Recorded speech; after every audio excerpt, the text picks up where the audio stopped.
50,000 Real জরিমানা দিতে হবে, 6 মাসের জেল খাটতে হবে যাদের ভিসার মেয়াদ শেষ হয়ে গেছে। এই প্রবাসের মধ্যে যাদের ভিসার মেয়াদ শেষ হয়ে গেছে সৌদি আরবের মধ্যে, তাদের 50,000 রিয়াল জরিমানা দিতে হবে, 6 মাসের জেল খাটতে হবে।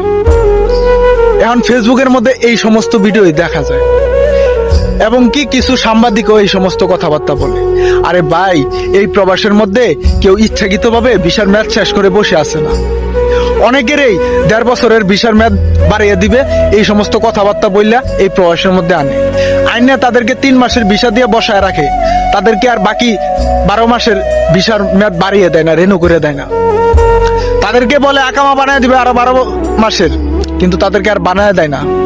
এই প্রবাসের মধ্যে অনেকেরই আনার পর বিপদের মধ্যে ফালায়। অনেকেই আছে কবিলকে টাকা দিয়ে আকামা বানাইতে পারতেছে না, অনেকেই কবিলকে টাকা দিতে চাইতেছে আকামা বানানোর জন্য, তারা বানাইতে পারতেছে না। অনেকেই এই প্রবাসের মধ্যে আইসা একটা বড় ধরনের বিপদের মধ্যে পড়ছে।